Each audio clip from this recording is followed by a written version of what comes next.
kita coba sampaikan salam perjuangan kita ya. Merdeka! Merdeka! Merdeka! Merdeka! Merdeka! Merdeka! Terima kasih. Barangkali salam seperti ini biasa diberikan oleh teman-teman kita dari BPP. Teman-teman yang hormati kesempatan baik ini yang kedua.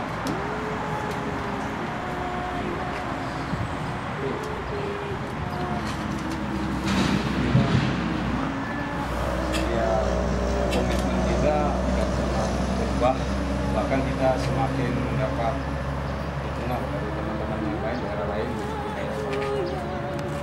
termasuk yang datang dari wilayah Indonesia Timur. Mas siapa lah? Pak Ivan. Dan Pak Ivan bisa kembali merekrut teman-teman yang lain yang mungkin di luar Manado ya.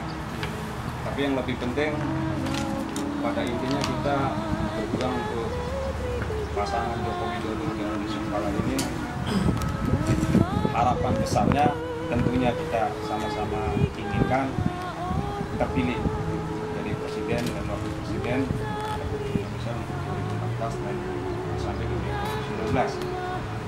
Kita tidak memungkiri, kita tidak munafik, yang jelas di negara demokrasi pasti ada lawan politik. Siapapun itu calon presidennya, siapapun calon wakil presidennya, karena itu adalah mekanisme dalam dunia demokrasi, tidak hanya di Indonesia, di negara republik manapun pasti ada pemilihan presiden dan wakil presiden.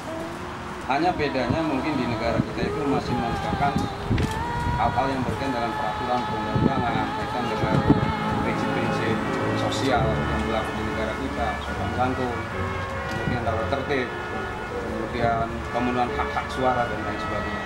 Beda ada beberapa negara yang sama republik tapi tidak seperti di Indonesia. Contohnya di Inggris, sama seperti kita dalam komitmen membangun negara pasti ada pemilihan presiden dan wakil presiden. Kan mereka lebih fundamentalis, lebih nggak karuan lah mungkin. Pola-pola seperti itu dimasukkan sebenarnya. Perlu teman-teman ketahui, dimasukkan gaya-gaya liberal itu oleh kubu tetangga kita. Mereka tidak segan-segan menghujat, memfitnah. Itu senjata politik gaya liberal. Gaya Indonesia nggak seperti itu. Gaya Indonesia selalu menggunakan senjata apa untuk mengalahkan lawan itu dengan visi, dengan misi, dengan segala sesuatu yang mungkin rakyat bisa menarik. Kalau saya berbicara soal apa yang dilakukan oleh teman atau pendukung-pendukung sebelah, dalam hal ini pasangan Prabowo dan Hatta Rajasa, mereka kelihatannya tidak mempertimbangkan hati nurani berpolitik yang satu, berpolitik berkepribadian bangsa Indonesia. Kalau menurut saya, hal itu justru malah dikemukakan oleh calon pilihan kita dengan kesederhanaannya, dengan terjun langsung ke rakyat, tidak sibuk mencari-cari koalisi dengan partai lain. Enggak, teman-teman tahu sendiri, Pak Jokowi hanya bicara untuk kebersamaan Indonesia ke depan bagaimana. Mereka malah tertarik sendiri mau gabung, mau koalisi. Kalau kita berbicara di kabinet sekarang, Muhaimin Iskandar itu siapa? Ya ada kabinet SBY kedua kan, masih duduk sekarang. Kemudian Demokrat kemungkinan besar mendukung Prabowo misalnya. Ada etika, Pak Muhaimin Iskandar juga harus izin kepada Presiden. Kenapa melakukan koalisi? Yang jelas saya baca secara politik, SBY memberikan sen kepada koalisi-koalisi sekber atau sekretariat bersama di kabinetnya untuk kemungkinan besar tidak mendukung SBY. Kenapa Hatta Rajasa kemudian menjadi calon wakil presiden? Tidak ada calon lain. Maaf kalau saya kan bukan saya merendahkan calon presiden wakil presiden sebelah kita ya, tidak ada calon lain, ini fakta. Tidak ada calon lain yang mau bergabung dengan Prabowo, jujur saja. Sebenarnya mereka pengennya gabung dengan Jokowi, tapi hebatnya Pak Jokowi, tim kita itu, ayo mau bersama untuk membangun Indonesia, ayo bareng. Tapi kami tidak bisa menentukan harus jadi apa, harus pegang kekuasaan. Ada garis besarnya. Betul, bagi-bagi harus sebagainya. Yang dipikirkan oleh Pak Jokowi Yusuf Kala adalah satu, perubahan Indonesia untuk rakyat Indonesia lebih baik, lebih makmur, lebih sejahtera, mandiri, martabat yang tinggi di mata dunia. Hanya itu sebenarnya. Kenapa demikian? 2 periode, maaf, bukan saya benci Pak SBY. Saya berterima kasih loh bisa ke Korea karena zamannya Presiden SBY ya. Teman-teman juga begitu kan. Tapi dalam kebenaran itu. Betul. Dalam sikap berpolitik, artinya kita harus jelas arah kemana sikap kita, pilihan kita, bahwa kemungkinan besar yang akan terjadi beberapa orang Pak SBY ini akan duduk di kabinet. Kalau menurut saya, walaupun itu saya kasih bocoran sedikit. Ibu Mega sebenarnya sudah mensen untuk kabinet Jokowi Yusuf Kala ini ada beberapa orang yang bukan malah mendukung, terutama dari partai koalisi. Justru para profesional yang benar-benar diakui oleh Ibu Megawati dan Jokowi untuk bisa duduk di kabinet. Profesional pendukung kepada bangsa dan negara, bukan bagi-bagi kekuasaan. Kenapa Surya Paloh dalam ini sebagai pimpinan Partai Nasdem pertama mau gabung ke Jokowi? Hanya satu keinginan Partai Nasdem, tidak melawan Golkar, tidak memusuhi Golkar, tidak. Hanya satu, pengen Indonesia berubah. Yang diungkapkan oleh Pak Surya Paloh itu apa sih? Satu, Jokowi jangan pernah bicara anti korupsi kalau ternyata orang-orang Jokowi juga koruptor. Itu yang dikemukakan oleh Pak Surya Paloh pada saat langsung pertama koalisi dengan Pak Jokowi. Yang dijawab dengan Pak Jokowi, jelas tidak mungkin. Kita tidak berbicara Jokowi JK anti koruptor, tidak. Jokowi JK akan bersih dari korupsi, tidak demikian kan. Kita membangun kebersamaan, kita membangun komitmen untuk bangsa dan negara. Bukan mengatakan SBY tidak baik, baik. 2 kali beliau memimpin negara kita itu baik. Tapi mudah-mudahan harapan kita sebagai bangsa lebih baik Pak Jokowi ketimbang dia sendiri. Kenapa? Ya, video ya. Bertanggung jawab, kerja. Kalau di akademi dangdut fokus dan fokus, kata Lesti Cianjur kan begitu. Yang pernah lihat itu ya. Jadi teman-teman lebih real kembali kepada perjuangan kita. Maaf, jadi saya salut dan sebenarnya ide gagasan Mas Budi sebagai ketua para JP ini, saya jujur udah kontak dengan Eriko juga di sekretaris DPP DKI Jakarta ya, belum lama Jakarta. Kelihatannya supportnya itu lihat dari foto-foto Facebook yang kita kirimkan ke sana, itu betul apa kata Mas Komal tadi, DPP sudah respon. Artinya konsekuensi atau real kegiatan kita yang mendukung pasangan Joko Widodo dengan Muhammad Yusuf Kala ini, artinya benar-benar real di lapangan ya. Real di lapangan kita mengajak, bertemu, berpikir, tapi yang lebih penting kata teman-teman saya di Jakarta, tolong yang lebih penting pada saat hari pemilu kita harus nyoblos Jokowi Widodo. Yang penting kan itu. Yang penting itu. Yang utama itu. Kita memenangkan selain mengajak teman, saudara yang di kampung, keluarga yang di kampung, teman-teman yang ada di sini, yang jelas mau bergabung dengan Jokowi Widodo. Pada saat pelaksanaan Pilpres tanggal 9 Juli, walaupun kalau tidak salah hari Senin ya.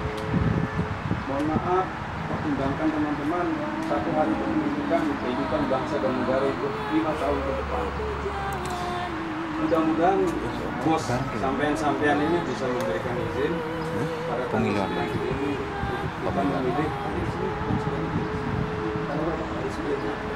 Pokoknya KPU ditetapkan itu mulai 4 tanggal 4 itu udah bisa di luar negeri maksudnya. Iya, pokoknya di luar negeri kita diambil hari Minggu. Iya, pokoknya mulai tanggal 4 itu udah bisa diadakan. Ya syukurlah kalau gitu. Terus terang saja karena memang karena biasanya kalau di luar negeri sebelum hari hanya di Indonesia kita pasti udah selesai dulu. Kalau begitu saya kira teman-teman sikapnya sama ya. Punya niat yang baik, yang tulus, ikhlas demi kehidupan bangsa dan negara kita 5 tahun ke depan. Waktu 1 hari itu mohon izin kepada pimpinan sosial kita masing-masing untuk bisa memberikan bahwa hari pelaksanaan pilpres itu kita boleh tidak bekerja, artinya kita bekerja di pabrik. Waktu satu hari itu bisa mengajak teman yang satu pabrik untuk, ya maaf berapa sih satu hari itu kalau dibayar, maaf ya kalau dengan telepon, tapi tidak ada yang banyak. Kalau kita akan kecewa nanti tidak memilih Joko Widodo Yusuf Kala. Saya yakin itu. Adapun langkah ke depan, bagaimana yang terbaik untuk Bara JP khususnya di kita di sini di wilayah Ancol ini, apakah sempat ngobrol Mas Budi, kita ketemu dengan teman-teman di wilayah lain dalam satu forum, satu pertemuan akbar, saya sangat beruntung sekali, artinya tinggal menentukan kapan jadwal waktu kesempatannya. Itu teman-teman yang masih belum memberikan saya nomor telepon, alamat akun Facebook atau Twitter dan sebagainya, dan masukkan ke Mas Budi supaya bisa menghubungkan yang baik kapan pelaksananya, dan kalau bisa seminggu atau 5 hari sebelum pilpres. Jadi kita tidak ingin bahwa pertemuan kita besar kemudian Pak Jokowi suaranya tidak seperti itu. Hanya kita ingin menunjukkan bahwa kecintaan kita kepada bangsa negara ini hanya melalui pemilihan presiden. Hak suara kita hanya pengen melalui pemilihan, dan pilih capres kita itu yang kita minati, yang kita pilih itu dengan pertimbangan akal, nurani, pertimbangan manusia, pertimbangan dan sebagainya, hanya Pak Joko Widodo. Saya tidak mengatakan calon lain, hanya mengatakan Joko Widodo pantas dan layak untuk memimpin negeri nanti 5 tahun ke depan. Dan itu tinggal komunikasi lebih lancar lagi teman-teman di Busan, di Dewa. Kalau kumpulnya harus di Ansan, di sana tinggal mempersiapkan. Kalau teman-teman lebih dari 100 orang, berarti kita harus bagaimana penyiapan bis atau sebagainya. Yang jelas kita urut bagaimana kita. Iya. Nanti itu bisa ke depan kita sesama panitia. Ya. Dan barangkali yang terakhir, ini dalam dunia maya ada munculan bahasa-bahasa yang jadi tidak mengenakan tubuh kita ya. Ya, dengan bahasa ini dan sebagainya. Kalau menurut saya, betul dibiarkan saja kurang ajar kan gitu. Tapi intinya kita tidak perlu meladeni. Tidak perlu meladeni secara dengan arogan, dengan jiwa yang meletup-letup, kemudian akhirnya timbul sesuatu yang tidak diinginkan, akhirnya ketemu di suatu tempat terjadi keributan. Kita lihat capres kita dengan begitu santun, dengan begitu sederhananya menjawab pertanyaan-pertanyaan, isu sara, isu ya black campaign lah atau apa namanya lah. Pak Jokowi hanya bicara dengan senyum, dengan bahasa, atau akhirnya masyarakat kita sendiri sekarang sudah mulai melek politik, melek menentukan hak sikap bagaimana pilihan yang harus dilakukan. Ternyata mereka malah lebih kasihan nih Pak Jokowi. Oh begitu ya Pak Jokowi. Akhirnya terus dukungan itu dari beberapa daerah, dari negara-negara lain pun kembali ke Pak Jokowi yang dulu sempat juga ingin bergabung dengan Prabowo. Barangkali itu wajar dalam dunia politik lah, maaf ya. Serangan-serangan ini itu wajar lah. Karena itu menurut dalam dunia politik senjata. Supaya teman itu bisa terpancing, akhirnya orang atau rakyat tidak simpatik lagi terhadap kita. Tapi dengan respon dengan positifnya, respon dengan sopan santunnya, dengan bahasa yang enak digunakan, enak dibaca, tentunya. Saya terus terang aja ada teman satu di Facebook namanya Haja Windaningsih, itu orang dari Indra, dari Banten, selalu bicara bahwa Prabowo yang terbaik kan.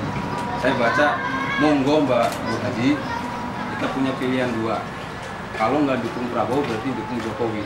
Kalau sampean dukung Prabowo wajar karena sampean orang Gerindra. Saya ini kuli Mbak, saya ini tenaga kerja Indonesia yang ada di Korea, nggak ngerti politik, nggak ngerti siapa itu Prabowo, siapa itu Jokowi. Yang jelas saya ingin berubah Indonesia, kebetulan saya percaya pada Jokowi. Jadi terjadi komunikasi itu yang positif dengan bahasa yang berbalik. Nggih Mas, somo-somo, artinya sama-sama kita bareng aja, yang penting yang terbaik untuk Indonesia itu siapa. Dengan bahasa itu akhirnya malah sekarang jujur ya, dia sekretaris DPC Gerindra di Banten atau di Kabupaten Serang atau di bagaimana yang dia sampaikan. Sekarang dia malah mengajak berkomunikasi dengan saya, bilang perlu minta kaos.